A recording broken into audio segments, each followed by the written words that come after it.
terbang lebih tinggi lagi, untuk kita terbang lebih kuat lagi, itu butuh sebuah pelatihan, saudara. Yang pertama adalah telinga kita. Telinga untuk mendengar, supaya kita peka mendengarkan apa yang menjadi pesan Tuhan. Kedua adalah mata yang harus terus fokus memandang Tuhan, dan mata yang terang.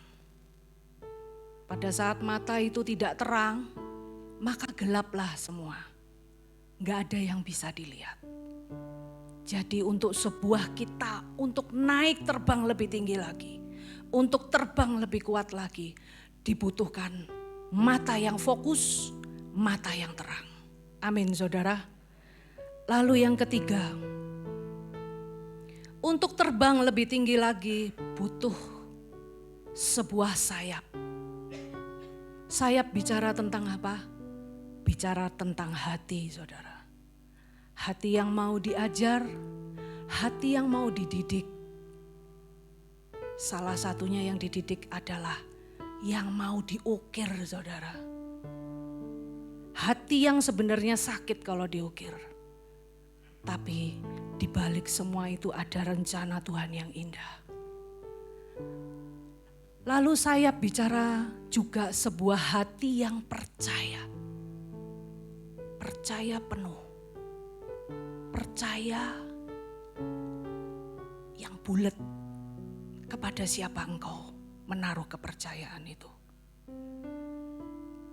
Dan itu bicara juga tentang iman. Pada malam hari ini, mari kita buka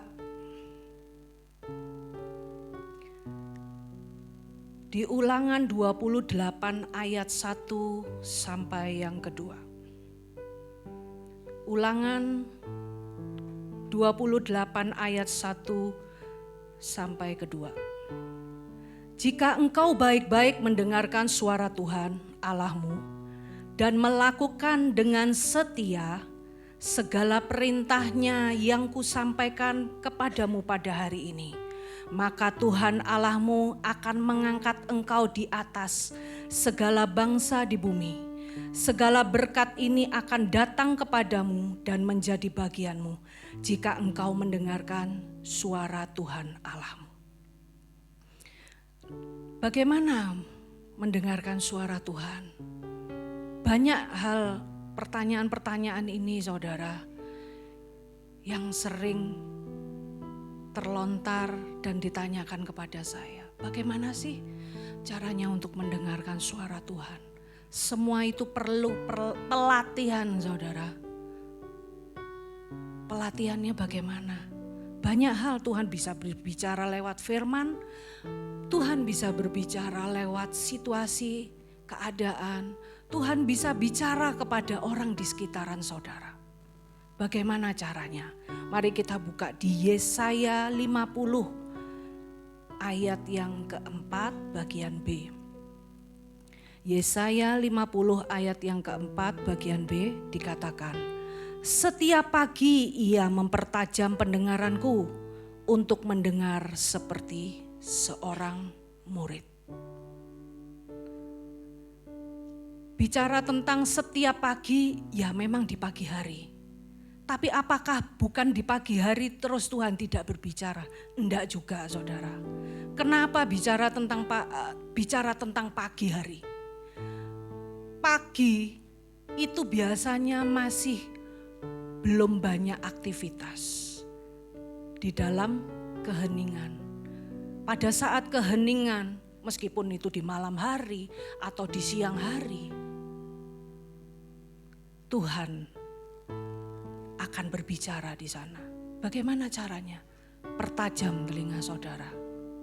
Seringkali kita berdoa, saya percaya setiap kita pun pasti setiap hari berdoa.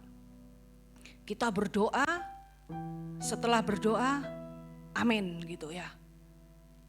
Tapi satu hal, sebenarnya Tuhan sedang mau berbicara, tapi saudara sudah menutup doa itu. Sudah amin.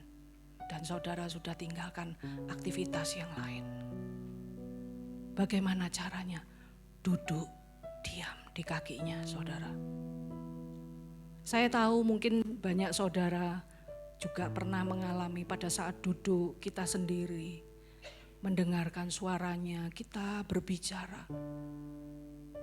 Lama-lama ada hembusan angin sepoi-sepoi yang membuat menjadi ngantuk. Ya memang itu enggak dipungkiri. Itulah kerjanya iblis supaya menghentikan telinga kita untuk mendengarkan suaranya. Tapi malam hari ini Tuhan katakan, Tuhan mau menyampaikan, mengajari setiap kita.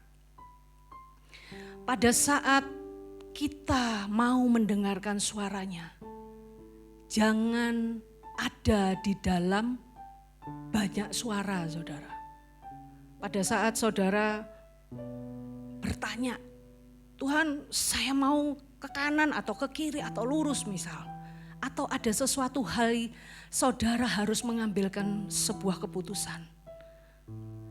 Tapi pada saat banyak suara di sekitaran saudara, dalam arti baik itu intimidasi, suara yang melemahkan saudara, baik itu suara-suara yang lain.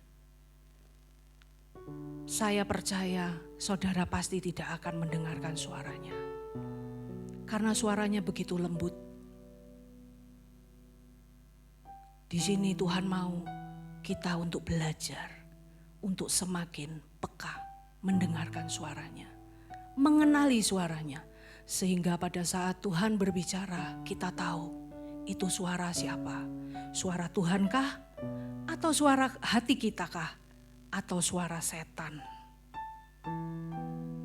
Kenali suaranya saudara. Pertajam setiap telinga kita untuk mendengarkan suaranya. Yang kedua, poin yang kedua adalah bicara tentang mata yang fokus. Mari kita buka di Ibrani 12 ayat yang kedua sampai yang ketiga. Ibrani pasal 12 ayat yang kedua sampai ketiga. Dikatakan, marilah kita melakukannya dengan mata yang tertuju kepada Yesus, yang memimpin kita dalam iman, dan yang membawa iman kita itu kepada kesempurnaan, yang dengan mengabaikan kehinaan tekun memikul salib ganti sukacita yang disediakan bagi Dia, yang sekarang duduk di sebelah kanan tahta Allah. Ingatlah selalu akan Dia yang tekun menanggung bantahan yang sehebat itu terhadap dirinya dari pihak orang-orang berdosa, supaya jangan kamu menjadi lemah dan putus asa. Di sini firman-Nya berkata, biarlah mata kita terus tertuju kepada Tuhan. Pada saat mata kita tidak tertuju kepada Tuhan, pasti kita akan menjadi lemah dan putus asa. Tapi pada saat kita terus fokus memandang kepada Tuhan, maka saudara pasti kuat. Saudara pasti tidak akan menyerah. Dan saudara akan terobos setiap kemustahilan apa yang di depan saudara. Saudara pasti terobos itu. Karena saudara terus memandang kepadanya. Ini firman-Nya mengatakan demikian. Lalu bicara tentang mata yang terang.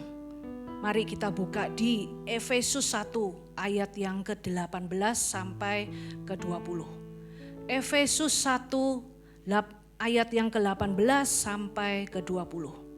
Dikatakan, dan supaya Ia menjadikan mata hatimu terang, agar kamu mengerti pengharapan apakah yang terkandung dalam panggilannya, betapa kayanya kemuliaan bagian yang ditentukannya bagi orang-orang Kudus. Dan betapa hebat kuasanya bagi kita yang percaya, sesuai dengan kekuatan kuasanya yang dikerjakannya di dalam Kristus, dengan membangkitkan dia dari antara orang mati dan mendudukkan dia di sebelah kanannya di surga. Ini artinya apa, saudara? Biar mata kita ini supaya terang. Bagaimana kita bisa terang matanya? Kalau awalnya mata kita ini tidak tertuju terus kepada Tuhan. Pada saat mata kita ini gelap gitu ya, kabur gitu, tidak terang. Pasti kan enggak jelas apa yang ada di depan kita. Kita enggak tahu apa yang menjadi sebuah panggilan Tuhan di dalam hidup kita. Karena kita enggak mengerti ke depan ini apa sih gitu. Tapi pada saat saudara melihat, menembusi, mata saudara bisa terus menembus. Dan saudara akan melihat karya Tuhan, visi Tuhan ke depan itu. Panggilan Tuhan terhadap setiap kita. Saudara pasti akan mengerti. Di sini dikatakan, pada saat saya merenungkan saudara tentang ayat ini. Pada saat dulu saya lagi sekolah ya saudara. Saya masih kecil. Saya masih kecil itu sudah mengalami sebuah proses dan didikan Tuhan yang luar biasa saudara. Contohnya ya, dulu orang tua saya ngalami kebangkrutan. Lalu kami semua pindah ke Jawa ya. Awalnya kan dari Kalimantan. Tahu saudara, mulai saya kelas 3 SD, saya sudah dididik dan diajar untuk belajar. Mengerti isi hati Tuhan, tapi saya tidak mengerti.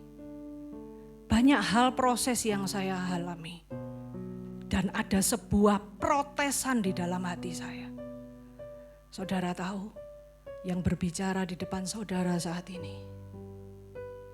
Dulu saya kelas 3 SD, saya harus jualan kue. Door to door saudara. Mama saya yang buat kue, saya yang jual. Door to door saudara. Adakah protesan di hati? Ada saudara.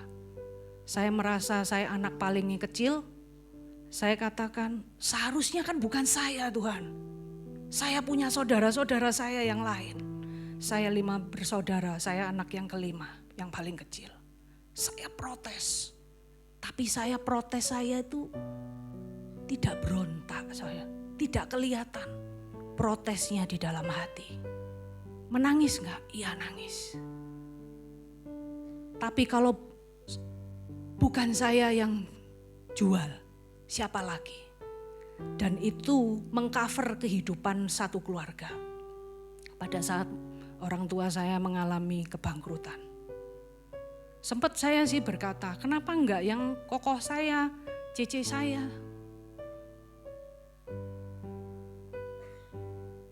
Tapi itu enggak ada jawaban. Sampai saya pun berjualan saudara di Kota Madya yang di Surabaya. Kalau saudara tahu di Kota Madya semacam alun-alun ya. Setiap subuh pagi saya jualan kue itu. Dan di lapangan itu ada orang-orang yang senam tai chi gitu saudara. Setelah mereka pulang, saya jualan. Saya dengan pembantu saya jualan. Ada banyak, saya sampai ingat sampai sekarang dan itu tidak terlupakan. Ada orang-orang yang kebanyakan yang lansia-lansia saudara. Dia bilang gini, waduh noni ini saya kasih uang. Mereka enggak beli kue-kue yang saya jual saudara. Dia ngasih saya uang, tapi saya enggak mau. Saya bilang, beliin ini kue yang saya jual. Dan setelah saya jualan, saya lanjut langsung sekolah, saudara. Ganti baju, seragam, sekolah. Sekolah, setelah pulang sekolah, istirahat sebentar, makan siang. Lalu sorenya saya jualan door to door, ngebeli rumahnya orang-orang. Kalau saudara tahu ya, di Surabaya, itu yang di daerah dekatnya Galaxy Mall sana. Dulu belum ada itu, Mall Galaxy itu belum ada, masih sawah. Di daerah Dharma Husada situ. Saya ngebeli rumah orang, door to door. Saya jual, mau beli kuenya? Oh enggak. Sekadang bukan pemilik rumahnya yang keluar, anjingnya yang keluar. Jenggongi saya, saudara. Mulai kelas 3 SD, saudara, saya jualan itu. Tapi satu hal, waktu dengan hati saya protes, tapi saya simpan di dalam hati. Terus berlarut. Suatu hari Tuhan menjamah saya untuk bertobat, supaya hati ini bersih, tidak ada kegeraman, tidak ada kepahitan. Lalu saya terima Tuhan Yesus, saya sepenuh hati menyerahkan hidup saya kepada Tuhan. Saya masih SD, saudara. Saya dibaptis. Dan dari situ saya cuman gini. Saya tahu saya punya orang tua yang lengkap, saudara-saudara saya banyak. Tapi apakah mereka mengerti kedalaman isi hati saya? Tidak. Ada orang-orang yang saya jumpai, dia berkata, enak ya kamu punya orang tua yang lengkap. Enak ya kamu punya saudara. Kalau aku cuman seorang diri. Jangan lihat luarnya, saudara. Meskipun lengkap, mereka belum tentu mengerti kedalaman hati setiap kita. Hanya Yesus yang tahu mengerti kedalaman hati kita, saudara dan saya. Amin. Pada saat saya katakan, waktu saya masih SD, saya katakan, Tuhan, hanya Engkaulah penolong hidupku. Hanya Engkau yang tahu kedalaman hatiku. Mulai SD, saudara, saya menyerahkan hidup saya sepenuhnya buat Tuhan. Tapi apakah cukup sampai di situ proses? Enggak. Dan itu berjalan bersama Tuhan. Terus ada didikan, ada ukiran. Waktu itu saya enggak mengerti. Kembali lagi setelah ini ya, hati ini sudah tidak ada kepahitan, sudah. Tapi setelah berjalannya waktu ada lagi ujiannya, ada lagi. Tidak akan berhenti. Di dalam kehidupan seseorang itu ujian itu apakah berhenti kapan? Sampai usia kapan? Enggak akan berhenti. Sampai dipanggil pulang baru itu selesai. Lalu saya ke SMP. Kan kalau saudara-saudara, saya enggak tahu kalau yang anak-anak sekolah sekarang ya. Kalau zamannya dulu rame itu zamannya kotean. Enggak tahu ada apa kayak kotean gitu ya, saudara. Di kelas yang rame selalu pas gurunya masuk selalu dia bilang, ini pasti Lina. Padahal yang rame itu dulu semua, saudara. Ini pasti Lina. Dan itu enggak gurunya satu aja, enggak loh, saudara. Beberapa guru. Pasti dia bilang, masuk lagi, ini pasti Lina. Loh, langsung geram ini hati saya. Aku ini enggak berbuat apa-apa, lah yang rame semua. Kok saya yang dimarahin gitu loh. Suatu hari, saudara, marah, ya namanya emosi itu kan ada saatnya duer meledak ya, saudara. Suatu hari saya masih ingat seorang guru, dia sedang hamil, dia tahu-tahu masuk, ini pasti Lina. Saya langsung berdiri, saudara. Saya berdiri, saya bilang, saya Duding itu guru saya. Jangan macem-macem ya. Bu, ingat di kandungan ibu itu ada anak ibu. Yang rame itu siapa? Waktu itu saudara, saya tidak mengerti akan sebuah panggilan Tuhan. Mata saya belum terang, mata saya masih gelap melihat visinya Tuhan ke depan. Yang terjadi apa? Protes, marah. Kenapa selalu aku? Dulu aku diginiin, saya harus jualan. Setelah udah enakan kondisi orang tua saya, sekarang ini lagi ujiannya. Kenapa gitu ya? Protes ini saudara di hati ini.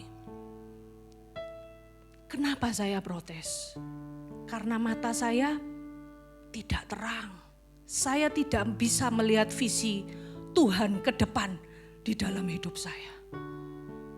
Saat ini saudara, kalau saudara sedang ngalamin mungkin kenapa hidupku kayak gini, aku ada di tengah keluarga seperti ini, kenapa anakku tidak mengerti perasaanku, atau mungkin suamiku, atau istriku, atau siapapun. Malam hari ini jangan protes saudara, tapi minta Tuhan buat mataku terang Tuhan, untuk melihat visimu ke depan. Sehingga aku tahu panggilanmu di dalam hidupku. Pada saat mata kita terang, kita akhirnya mengerti, oh alah, ternyata Tuhan punya rencana di dalam hidup saya seperti ini. Pada saat saya dulu seperti itu, saya nggak mengerti. Tapi setelah berjalannya sekian tahun saudara, sampai Tuhan bawa saya saya sudah ke Amerika, terus disuruh pulang lagi ke Indonesia. Setelah itu saya mengerti, dan itu sekian tahun baru saya mengerti. Oh alah, ternyata ada panggilan Tuhan di dalam hidup saya seperti ini. Sehingga saya mengerti, kalau saya berhadapan dengan orang-orang yang saya jumpai, mungkin dia sedang diukir, dididik sama Tuhan. Saya bisa katakan menjawab seperti panggilan Tuhan. Kalau misalkan saya dulu diproses seperti itu, saya istilahnya tuh saya belum mengerti. Makanya timbullah pemberontakan. Pemberontakan itu enggak selalu keluar kelihatan saudara. Kadang itu di dalam hati ini sudah gendumel, marah, sepertinya tidak kelihatan. Itu juga sudah sebuah pemberontakan. Sedangkan Tuhan melihat kedalaman hati kita. Bukankah setiap kita supaya tidak bercacat celah. Lalu pada saat saya belajar tentang sebuah mata yang harus terang, saudara. Di mana mungkin saudara sedang ada di titik yang terendah sekalipun. Kenapa? Ada tujuan kenapa Tuhan izinkan. Bukan Tuhan jahat saudara. Tapi supaya fondasi saudara kuat. Saudara, saya mau sampaikan. Beberapa tahun yang lalu, pada saat kami sedang di Amerika, terus Tuhan suruh kami pulang Indonesia. Hati ini enggak mau saudara, daging ini enggak mau. Karena cari uangnya lebih enak di sana. Bebasnya lebih enak di sana. Meskipun saya di sana kami juga tetap melayani. Tapi pada saat Tuhan tangkap untuk melayani pun, sampai enggak ada waktu saudara, terus setiap hari itu ada pelayanan terus. Sampai pada saat kami pulang Indonesia, seakan-akan stop dah, aku enggak mau pelayanan dulu, berhenti dulu. Seperti ngambil relax dulu. Tapi ternyata bukan itu yang Tuhan mau. Lalu setelah ada hal-hal yang setelah istilahnya tuh awalnya Tuhan suruh pulang Indonesia, kita nggak mau. Terutama saya, saudara. Kalau Pak Winoto ini kan sudah 11 tahun dia Amerika. Kalau saya kan belum 5 tahun. Saya protes. Tapi ternyata Tuhan berbicara lewat mimpi di saya. Waktu itu kalau banyak hal, kalau saya nggak pulang, banyak hal yang nggak baik yang akan terjadi. Akhirnya saya takut, saudara. Saya bilang, Tuhan, kalau Engkau suruh kami pulang Indonesia, jamin kami Tuhan. Banyak hal peneguhan yang saya minta. Saya minta tanda Tuhan. Ini kalau menurut saya pulang ke Indonesia, ini bicara seperti hidup dan mati, saudara. Menaruhkan. Tapi saya minta jaminan yang dari Tuhan. Kami minta. Dan setelah pulang di Indonesia, Tuhan katakan waktu itu ada beberapa peneguhan juga dari hamba Tuhan juga pulang ke Indonesia. Tuhan cuma katakan gini, ada jaminan, ada perjanjianku nak. Pada saat kami melangkah pulang, apa yang terjadi saudara? Apakah semua tersedia? Semua tersedia apa yang kami harapkan? Ada sesuatu yang harus dilewati, saudara. Waktu anak-anak saya masih kecil-kecil, saudara. Sampai mau buat beli susu aja sampai nangis. Kami itu menangis. Lalu, apa lagi? Setelah berjalannya proses, itu di titik terendah, saudara. Maaf kata ya.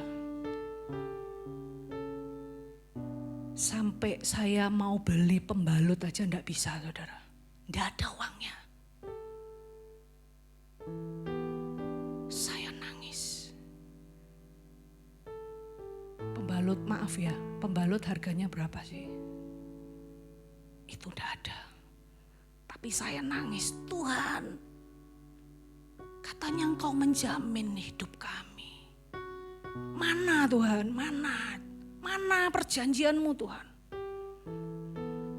Tapi satu, enggak begitu lama Tuhan. Saudara, ada suara Roh Kudus. Roh Kudus katakan, kalau pembalut itu enggak datang, apakah kamu tetap setia mengikut aku? Saya langsung nangis, saudara. Saya langsung nangis. Saya katakan, jamin hidup kami Tuhan. Supaya hidup kami terus berkenan di hati-Mu. Sekalipun pembalut itu tidak datang. Sekalipun maaf ya, sekalipun sampai keluar darah. Masa sih Engkau sampai hati begitu kepada anak-Mu ini Tuhan. Saya katakan seperti itu. Tapi kalau Engkau mau,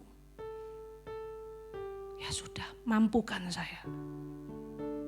Tahu tuh saudara, ternyata gak begitu lama Tuhan itu sedang menguji hati saudara. Tuhan sedang menguji bagaimana respon hati setiap kita. Apa yang saudara alami? Sampai titik terendah pun Tuhan sedang melihat bagaimana respon hati saudara. Gak begitu lama saudara setelah saya bilang, sekalipun pembalut itu tidak ada Tuhan, saya tetap bersamamu, saya tetap. Tapi jamin saya Tuhan, untuk terus setia sampai garis akhir, untuk terus berkenan di hati-Mu. Pada saat saya berdoa seperti itu saudara, gak lama tahu-tahu Pak Winoto langsung, ayo kita keluar. Loh kemana? Kita belanja. Loh kok bisa? Ada berkat Tuhan. Saudara, padahal saudara, saya juga gak tahu hari itu ya kenapa. Mungkin kalau saya bilang sama Pak Winoto, pembalut saya habis. Pasti dia ada uangnya.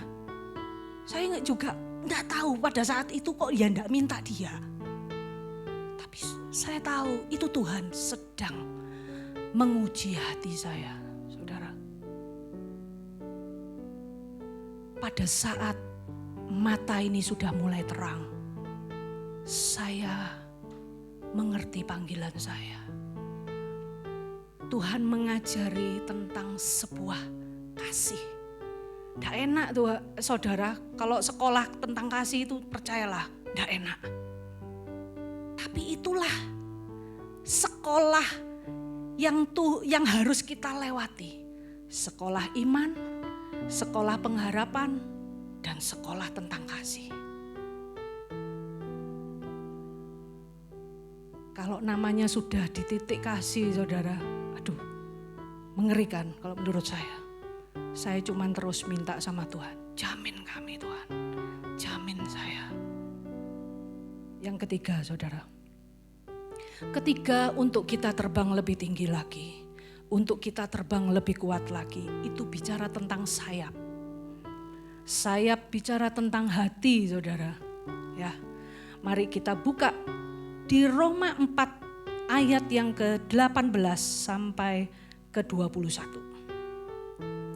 Roma 4 ayat yang ke-18 sampai 21 dikatakan, sebab sekalipun tidak ada dasar untuk berharap, namun Abraham berharap juga dan percaya bahwa ia akan menjadi bapa banyak bangsa. Menurut yang telah difirmankan, demikianlah banyaknya nanti keturunanmu.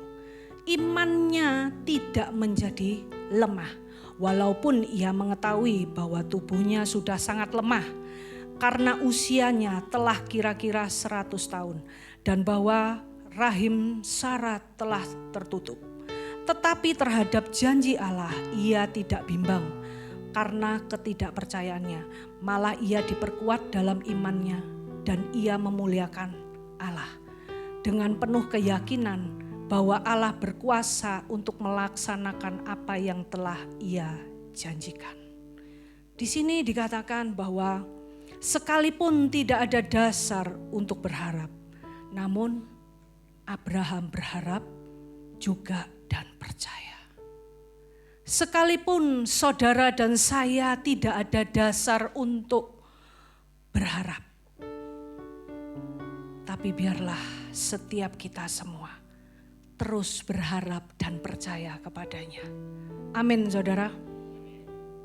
Di sini dikatakan tentang sebuah sayap, tentang sebuah hati yang mau diukir, saudara, hati yang mau dididik, hati yang mau percaya. Mari kita buka lagi di Roma 8 ayat yang ke-24 sampai 25. Roma 8 ayat yang ke-24 sampai 25 dikatakan, sebab kita diselamatkan dalam pengharapan, tetapi pengharapan yang dilihat bukan pengharapan lagi, sebab sebagaimana orang masih mengharapkan apa yang dilihatnya, tetapi jika kita mengharapkan apa yang tidak kita lihat, kita menantikannya dengan tekun. Bicara sebuah ketekunan, saudara, itu suatu harga yang mahal. Bicara sebuah ketaatan atau kesetiaan, itu bicaranya sangat mahal. Nilainya mahal sekali. Coba saudara perhatikan, kalau saudara diminta untuk setia, taat, dan tekun, pasti kan ada sebuah perjuangan kan? Itulah nilainya mahal. Nilainya sangat besar. Memang sepertinya tidak kelihatan, tapi di mata Tuhan itu sangat besar. Apa yang saudara lakukan pada saat saudara mengikut Tuhan dengan setia, pada saat saudara mengerjakan sebuah ketaatan, pada saat saudara mengerjakan sebuah ketekunan, mata Tuhan di surga melihat, saudara. Bicara tentang sayap untuk terbang lebih tinggi lagi, untuk terbang lebih kuat lagi. Pada saat kita sedang di bawah, kita nggak mengerti apa sebenarnya sih rencana Tuhan. Tapi pada saat Tuhan terus bawa naik level lebih tinggi lagi, pada saat Tuhan terus bawa terbang lebih tinggi lagi, pada saat saudara sudah di posisi yang di atas, saudara akan melihat, oh ternyata ini rencana Tuhan. Aku harus mengepakkan sayapku. Kalau saudara sedang dilatih, diperhadapkan dengan hati, baik itu hati yang mengampuni atau hati yang harus percaya bulat. Tuhan itu sedang, ayo nak, kembangkan sayapmu untuk percaya. Sayap apa yang sedang Tuhan ajarkan di dalam kehidupan saudara? Sayap untuk percaya?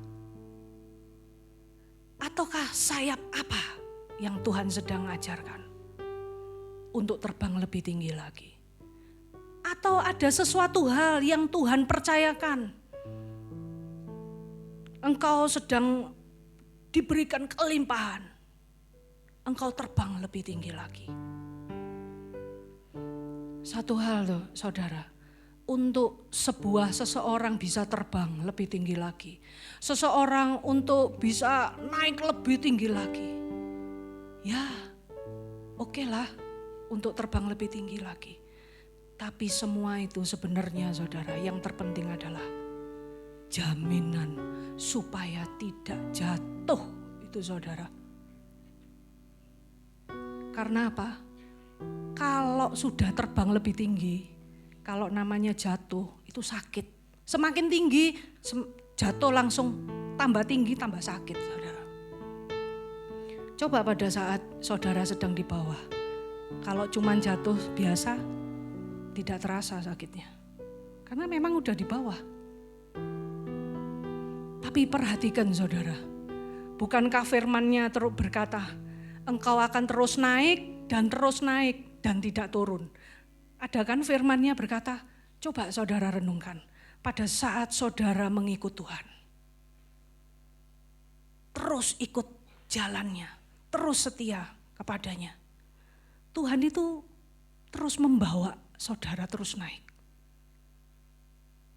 Saudara nanti pulang ini, saudara bisa buatan grafik dari kehidupan saudara dulu sampai sekarang.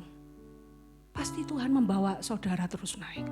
Mungkin ada saatnya saudara seakan-akan turun. Tapi tahu saudara, itu enggak stop di situ. Karena masih ada jalan yang harus dijalani lagi. Tuhan membawa terbang lebih tinggi lagi. Lalu di sini dikatakan sebuah sayap, sebuah untuk terbang lebih tinggi lagi. Saya jadi teringat ini saudara, berapa tahun yang lalu sebelum kami pulang Indonesia, kami didoakan oleh seorang hamba Tuhan. Engkau akan terbang lebih tinggi lagi. Yes, kita senang saudara. Kita bergembira sekali. Kita mikirnya itu ya terbang lebih tinggi lagi. Wah yang enak, yang bagaimana. Tapi ternyata betulan saudara, kami dibawa pulang ke Indonesia, disuruh pulang ke Indonesia, terbang. Suatu hari ini juga kesaksian dari Pak Winoto. Suatu hari Tuhan berbicara kepada dia. Kamu tahu enggak pilotnya itu siapa? Kenal enggak? Enggak. Tapi kenapa kamu bisa duduk tenang di pesawat? Kamu percaya bahwa kamu bisa sampai tujuan. Sama halnya pada saat kita terbang lebih tinggi lagi. Tuhan hanya mau kita percaya. Siapa pilotnya? Tuhan. Kalau saudara menaruhkan pilotnya kepada yang lain, tidak ada jaminan saudara. Kalau saudara menaruh pilotnya kepada kekayaan saudara, kepintaran saudara, kepandaian atau kehebatan saudara. Ataupun saudara punya banyak titel pun, tidak ada jaminan saudara. Yang bisa menjamin hidup saudara dan saya hanya Tuhan. Waktu saya dulu tidak mengerti jalan tentang kehidupan saya, masa depan saya tidak tahu. Saya tidak bisa melihat visi Tuhan ke depan di dalam hidup saya. Semuanya seakan-akan gelap. Tapi pada saat Tuhan cuma mau terus dengar, pertajam pendengaranmu nak terhadap aku. Sama halnya kalau seorang pilot, dia melihat ke depan itu banyak badai, banyak awan yang menutupi di depan. Dia bisa lihat apa? Di depan ada gunung apa enggak? Kalau enggak kan ketabrak. Tapi pilot itu harus memperhatikan, mendengar. Ada yang memandu, memperhatikan dan punya mata yang terus fokus. Memperhatikan, oh di depan ini ada gunung atau ada apa. Dan harus bagaimana? Harus dengar-dengaran. Seperti itu saudara. Saat ini Tuhan sedang mengajarkan di mana kalau kita terbang lebih tinggi lagi, ya itu memang maunya Tuhan. Saudara mungkin punya keterbatasan apa, tapi Tuhan mau bahwa keterbatasanmu jangan itu menghalangi engkau melangkah. Tuhan katakan, jalan terus nak, percaya dengar-dengaran .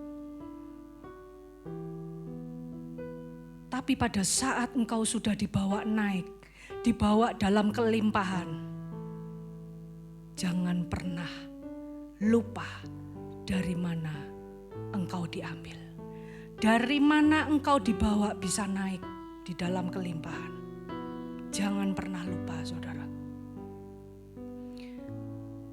Untuk terbang lebih tinggi lagi, untuk saudara mengejar Tuhan lebih lagi, mencari Tuhan lebih lagi. Apakah hanya, oh iya cuman begitu aja, terbang lebih, enggak. Pasti ada badai yang dihadapin. Untuk saudara datang mengejar Tuhan, datang beribadah, pasti juga ada tantangannya. Mungkin ada beberapa juga yang bilang, saya enggak datang dulu ya, karena anak saya ini gak iso diem. Nanti saya juga gak fokus, tidak bisa mendengarkan. Jangan stop saudara di situ. Karena tahu, iblis itu menghalangi untuk anak-anaknya beribadah kepadanya. Iblis itu kerjanya apa? Mencuri, membunuh, dan membinasakan. Dia mencuri apa yang menjadi damai sejahtera atau sukacita saudara. Mencuri apa yang menjadi hak saudara. Dan membunuh apa? Membunuh iman saudara. Itu kerjanya iblis. Satu hari ada juga orang, waduh saya masih ingat ini saudara. Berapa tahun yang lalu, ini anaknya Lani, Tian ini masih kecil dulu. Setiap masih mau pelayanan, mesti step malamnya atau apa, mesti ada aja. Saya masih ingat itu, masih kecil. Lani katakan, kenapa ya? Ini gini. Saya doa sama Tuhan, kenapa ya Tuhan? Ini anakmu ini mau melayani engkau, kenapa? Satu hal Tuhan katakan gini, terobos. Jangan, istilahnya tuh jangan apa ya, karena anak, maaf ya, maksudnya ini anak emas, anak satu-satunya. Jangan diprotektif banget. Biar yang memprotektif itu adalah Tuhan aja. Saya bilang, terobos. Kalau Tuhan suruh tetap layani Tuhan, terobos. Tahu-tahu saudara, berjalannya waktu saya masih ingat. Dan itu diterobos terus, akhirnya hilang-hilang sendiri. Itu cuman ujian saudara. Ada juga yang bilang gini, kenapa ya setiap saya mau datang beribadah, selalu aja nanti lek ndak anaknya satu, ini yang lain ya. Lek gak badannya panas, nanti gantian apa, nanti apa. Tahu, iblis itu sangat mengerti. Kalau ini anak Tuhan ini mencari Tuhan dengan kesungguhan, membawa dampak yang luar biasa sehingga menggetarkan hati iblis. Makanya iblis itu mencari cara bagaimana untuk menjegal anak-anaknya. Banyak hal saudara. Kalau misalkan saudara ndak usah jauh-jauh, saudara misalkan mau baca Alkitab aja, pasti apa? Ngantuk kan. Terutama yang kalau di bilangan. Karena apa? Nggak ngerti, gak mudeng. Tapi ternyata itu pelatihannya. Nggak usah saudara, saya juga begitu. Tuhan, kok ngantuk ya Tuhan? Gak mudeng soalnya. Tapi Tuhan katakan apa? Tekun nak, setia. Setelah engkau lewati, nanti engkau akan lihat hasilnya. Karena itu ujian ketekunan, ujian kesetiaan saudara. Sampai kadang itu ya saudara, setiap kalau aduh Tuhan ini ngantuk Tuhan, saya harus baca. Sampai minum kopi saya saudara. Ya enggak tahu ya, apa yang setiap kita kan beda-beda ya. Tapi itulah caranya iblis menjegal anak-anaknya. Karena apa? Dia tahu bahwa anak-anak Tuhan sangat berpotensi karena bisa membawa menjadi penuai-penuai di akhir zaman. Ada orang-orang mungkin saudara melihat banyak sampai hamba-hamba Tuhan, mungkin nabi-nabinya ya, yang sudah dibawa terbang lebih tinggi lagi, yang sangat peka, yang sudah termasyur, terkenal. Lalu keplak. Jangan hakimi, jangan salahkan orangnya.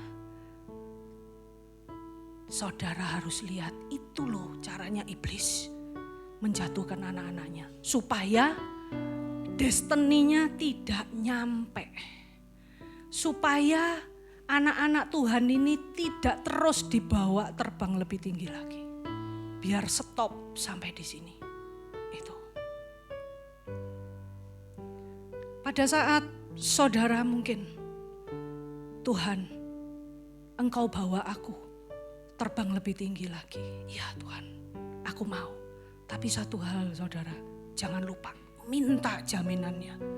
Jaminan untuk setia sampai garis akhir. Jaminan Tuhan untuk saudara selalu berkenan di hatinya. Karena apa? Itu yang terutama. Bukan bicara tentang naiknya lebih tinggi lagi.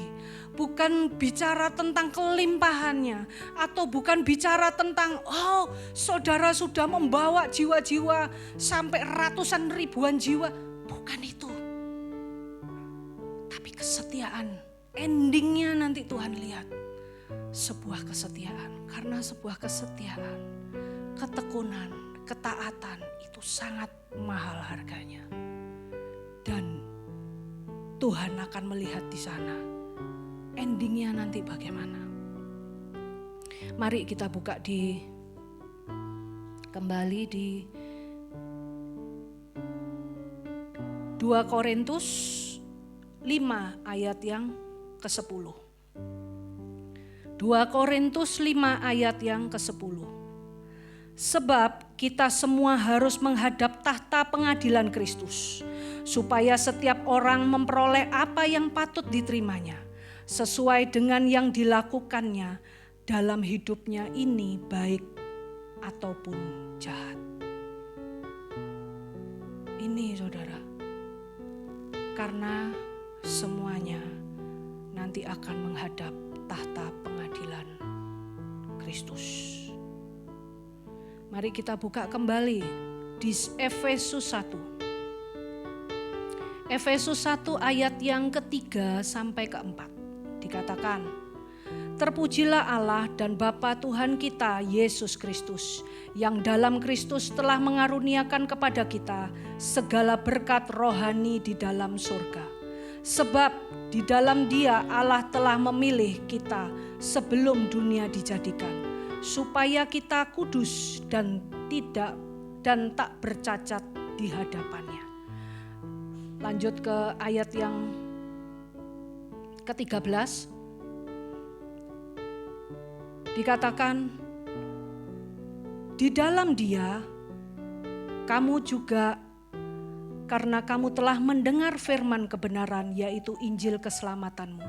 Di dalam Dia kamu juga ketika kamu percaya, dimeteraikan dengan Roh Kudus yang dijanjikannya itu. Ayat yang ke-14, dan Roh Kudus adalah jaminan bagian kita sampai kita memperoleh seluruhnya, yaitu penebusan yang menjadikan kita milik Allah untuk memuji kemuliaannya. Di sini dikatakan, pada saat ketika kita percaya, dimeteraikan oleh Roh Kudus. Pada saat saudara percaya, yang menuntun masa depan saudara adalah Tuhan. Dia yang tahu kedalaman hati saudara, Dia akan meteraikan. Kenapa saya bisa bicara seperti ini? Saya punya pengalaman saudara, sejak kecil. Saya enggak tahu masa depan saya bagaimana. Tapi pada saat saya menyerahkan hidup saya total, sejak saya SD, saya menaruh kepercayaan saya kepada Tuhan, hidup saya. Saya percaya itu bukan karena kuat dan gagah saya, tapi karena Dia Tuhan yang sudah memilih. Saya percaya saudara pun ada di tempat ini. Bukan karena suatu kebetulan saudara mengikut Tuhan dan beribadah di tempat ini. Karena saudara sudah dipilih oleh Tuhan menjadi miliknya. Pada saat saya waktu masih kecil, saya nggak tahu ini ke depan bagaimana. Tapi setelah saya menaruhkan kepercayaan saya sepenuhnya kepada Tuhan, Dia yang meluruskan jalan saya. Waktu saya ini ya saudara, waktu saya kuliah, saya ambil kuliah apa? Di dasar hati saya yang terdalam. Kenapa saya ngambil fakultas hukum? Satu, karena saya melihat kayaknya itu punya sesuatu yang cerah di depan. Kedua, karena ada sebuah kegeraman di hati saya. Karena dulu orang tua saya pernah ditipu sehingga bangkrut, menghancurkan kondisi kami. Jadi saya mau belajar di sana sehingga tidak ada satupun yang dapat mau menipu. Itu pikiran saya. Tapi saya bukan berarti ya saudara, kalau saudara pilih terus saudara ngambil fakultas hukum saudara salah. Enggak. Yang salah itu karena sudah motivasi saya salah. Tapi ternyata namanya orang kan punya panggilannya sendiri-sendiri. Ternyata Tuhan memanggil saya bukan di situ saudara. Pada saat saya salah jalan, tapi Dia meluruskan jalan saya. Karena saya terus, Tuhan, setiap saya terus menjerit ke Tuhan, berseru terus kepada Tuhan. Agak mencelek sedikit, diluruskan kembali jalan. Sampai berjalannya waktu setelah saya ke Amerika, sudah lulus, sudah selesai, tapi ternyata Tuhan punya rencana lain. Saya pergi ke Amerika, Setelah pergi disuruh pulang. Setelah pulang, apakah saya melanjutkan profesi saya? Enggak. Ternyata Tuhan mau memanggil saya bukan di situ, saudara. Suatu hari Bapak Gembala kami, Pak Daniel Cipto, Pak Daniel Kristianto, dia bilang, Lina, kamu harus sekolah lagi. Sekolah teolog. Kamu harus ambil. Saya cuma berkata, hah? Saya cuma bilang, siap Pi. Ternyata ada hal-hal yang Tuhan mau kita berjalan di dalam panggilannya. Kalau saudara nggak tahu, mungkin anak-anak muda ini, saudara nggak tahu. Mungkin nanti ke depan aku ngambil kuliah apa, aku ke depan nanti bekerja apa, nanti seakan-akan minta Tuhan yang menuntut hidupmu. Biar Tuhan yang mengikat langkah-langkahmu, biar engkau berjalan terus di jalannya Tuhan. Lalu di sini dikatakan saudara, pada saat kita untuk terbang lebih tinggi lagi, kita harus terbang kuat, lebih kuat lagi. Setiap proses, setiap apapun yang dihadapi untuk kita terbang lebih tinggi lagi, mengepakkan, mengembangkan sayap, itu butuh pelatihan, saudara. Pelatihan supaya sayapnya tidak terkulai. Sayapnya kuat. Pada saat seringkali saya menjalani proses ya didikan Tuhan. Suatu hari Tuhan tangkap kenapa Tuhan suruh saya juga menari, saudara, buat Tuhan. Satu hari Tuhan mengajarkan gini, ingat ya Lina, pada saat engkau menari, bukankah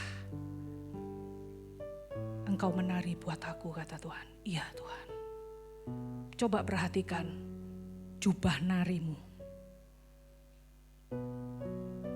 Pada saat ada sebuah proses di dalam kehidupan ini, Tuhan katakan, itu seperti kamu sedang menjahit jubahmu. Tuhan katakan. Kalau saudara, saat ini saya sampaikan ke saudara, kalau saudara sedang menghadapi proses, kenapa begini-begini kehidupanku? Kenapa aku mengalami seperti ini? Kenapa?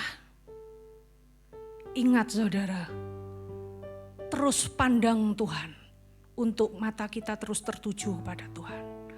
Terus biar telinga kita dengar-dengaran akan Tuhan.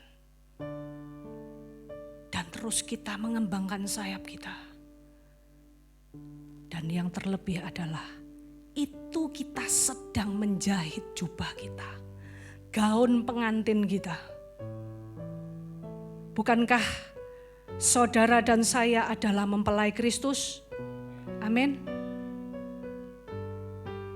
Pada saat saudara sedang diukir, sedang dididik, saudara sedang menjahit gaun pengantin itu. Ada pernik-pernik. Suatu hari saudara, Tuhan membukakan lagi juga ada jubah tof di penari ini. Tuhan bicara banyak. Jubah tof ini bicara tentang terbang, bicara tentang didikan juga Tuhan. Dan di situ ada mata-mata permata. Suatu hari Tuhan berbicara, tahu nak, arti dari permata, bukankah itu indah berkilau? Iya Tuhan. Pada saat engkau sedang dipotong dagingmu, sedang diproses, itu sebenarnya engkau sedang mengasah permatamu supaya mengkilat, supaya bersinar, supaya berkilau. Dan itu engkau letakkan di jubahmu, di gaun pengantinmu. Ingat pada saat hariku tiba, dan itu bersinar terang. Saudara, pada malam hari ini, apa yang saudara sedang hadapin? Jangan pernah mengeluh, tapi terus pandang Yesus. Ingat, minta terus jaminannya untuk terbang lebih tinggi lagi, untuk tetap setia sampai garis akhir. Dan jangan pernah lupa kalau saudara sedang diproses, sedang diukir, sedang dididik sama Tuhan. Saudara sedang menjahit jubah saudara. Saudara sedang mempersiapkan gaun pengantin saudara. Suatu hari saya pernah marah banget, ada sesuatu hal yang saya marah gitu. Tahu-tahu Roh Kudus mengingatkan saudara. Ingat ya, jangan kau kotori jubahmu. Saya langsung, saya tahu itu Tuhan. Tuhan cuma mengingatkan, jangan kau kotori jubahmu. Jangan kau kotori gaun pengantinmu. Tuhan katakan. Sebenarnya Tuhan tahu enggak bahwa pada saat anak-anaknya sedang mengalami ujian atau proses, ya tahu. Firman-Nya ada. Mari satu kali lagi kita buka di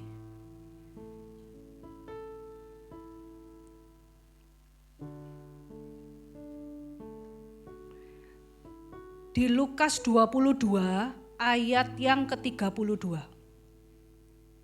Lukas 22 ayat yang ke-32.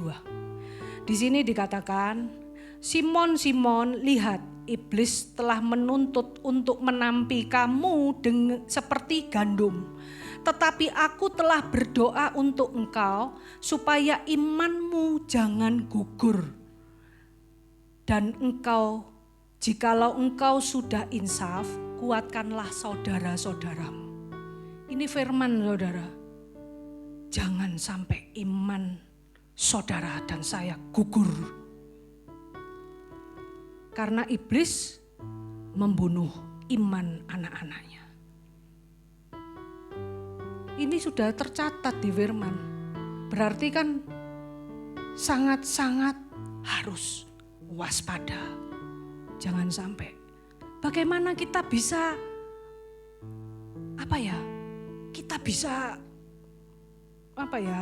terus waspada. Gak ada yang lain yang bisa jaga, itu hanya Tuhan, saudara. Kesanggupan, kemampuan itu hanya datangnya dari Tuhan. Tapi setelah saudara kuat, insaf di sini dikatakan, saudara tahu dan saudara menyadari akan panggilan saudara. Kuatkan saudara-saudaramu. Ini firman-Nya, berarti ada sesuatu yang harus dikerjakan, tidak hanya stop di sini. Saudara menjumpai siapa? Ada orang-orang yang sedang lemah, kuatkan dia. Suatu hari ini barusan beberapa hari kemarin saudara, saya tahu ini karya Tuhan. Ada seseorang, dia bilang, saya sakit kanker.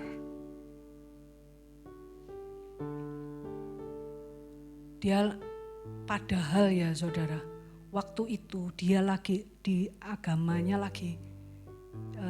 waktu itu bukan Kristen lah ya.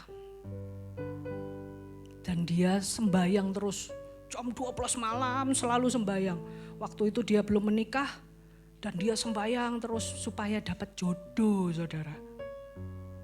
Tapi tahu saudara, ya Tuhan itu baik. Dan berjalannya waktu ketemu tapi gak pas, gak pas. Suatu hari dia tahu-tahu dia diingatkan, coba nanya ke saya.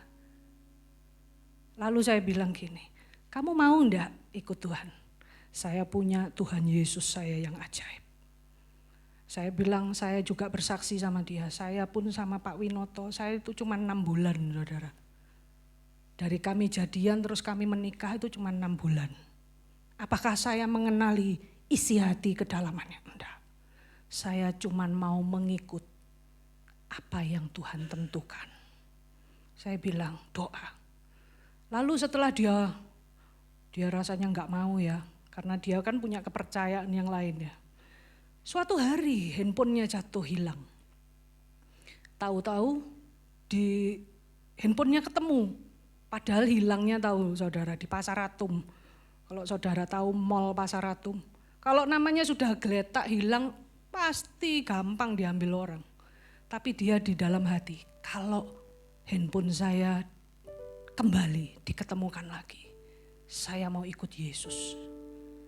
Waktu itu saudara, ternyata yang menemukan, kok ya jujur saudara, saya percaya itu rencana Tuhan.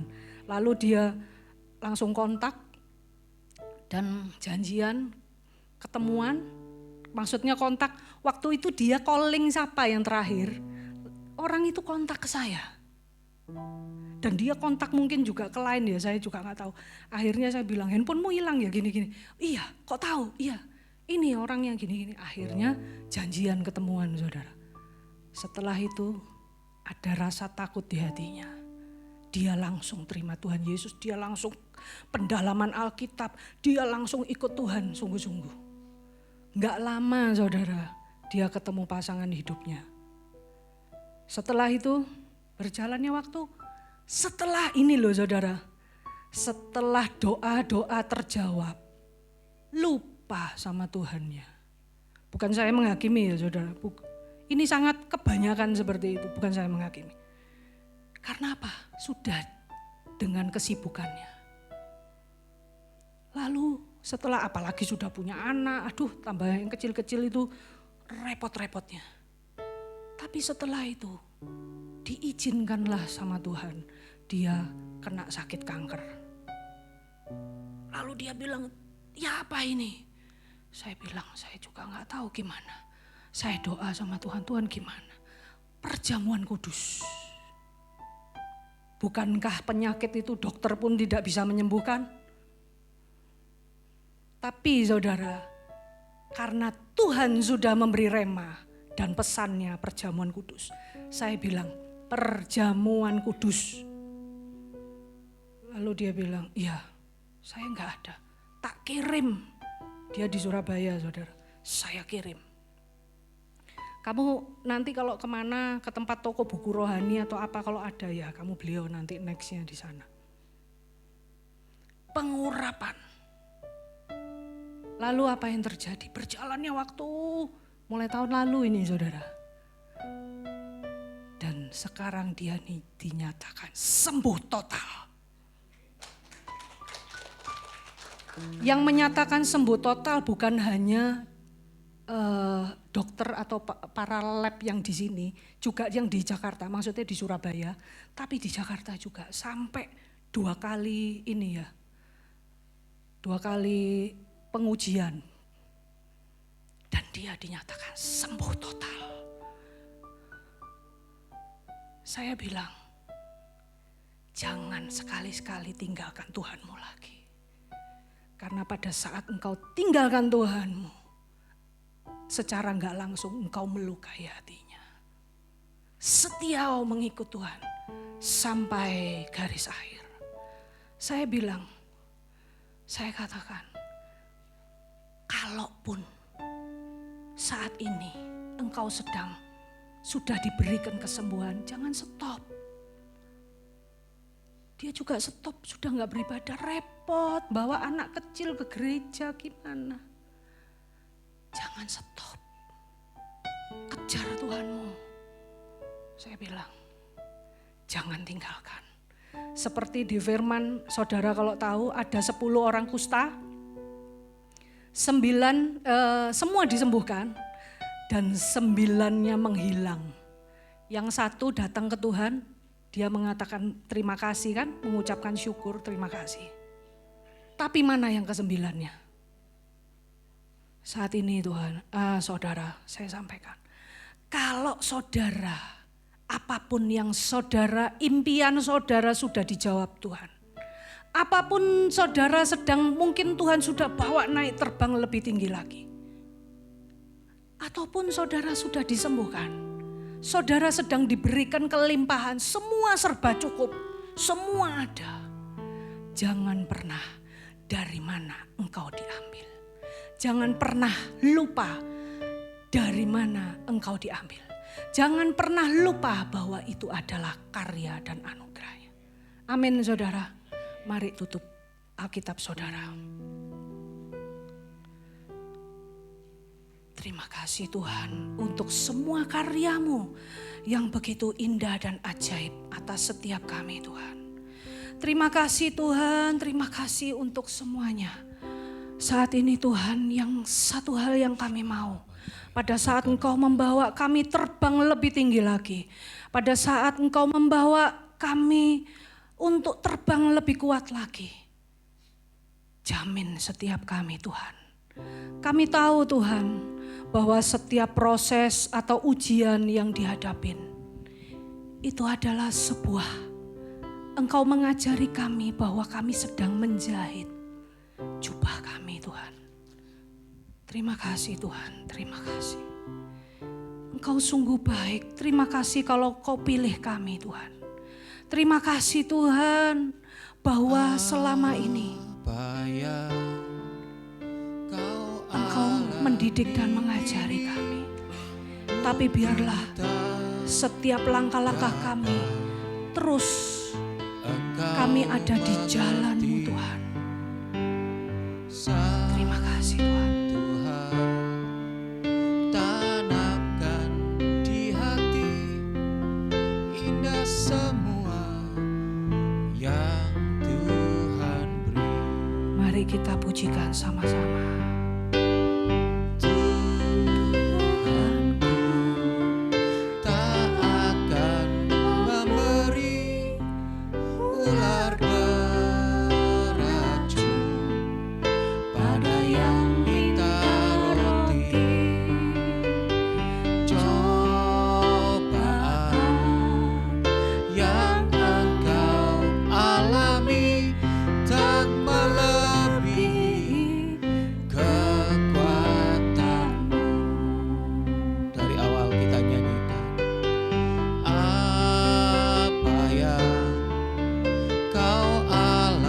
Saudara sebagai anak seakan-akan kau melihat kenapa orang tuaku tidak mengerti. Jangan mengeluh, minta kepada Tuhan supaya memiliki mata yang fokus, mata yang terang, melihat visi Tuhan ke depan di dalam hidupmu. Kalau saudara mungkin punya pasangan yang seakan-akan tidak mengerti, ataupun saudara yang tidak mengerti keadaan saudara, ingat bahwa saudara punya Tuhan Yesus yang mengerti kedalaman hati saudara. Kalaupun saudara punya mertua atau menantu yang terus mengukir hati saudara, ingat, untuk itulah saudara ada dipanggil untuk berdoa, menopang keluarga. Pandanglah Yesus, pandanglah panggilannya, kejar apa yang Tuhan sudah tetapkan dalam kehidupan saudara. Kerjakan apa yang menjadi tugas panggilan saudara, dan setialah sampai garis akhir. Minta jaminannya, minta jaminannya.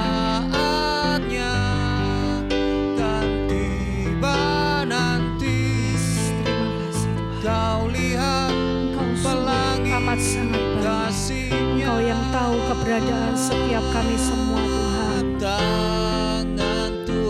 Bagi saudara yang mau percaya, yang mau dibawa terbang lebih tinggi lagi, lebih kuat lagi, saya undang saudara untuk berdiri. Bagi saudara yang mau percaya, ya Tuhan, aku mau percaya kepadamu akan tuntunanmu Tuhan.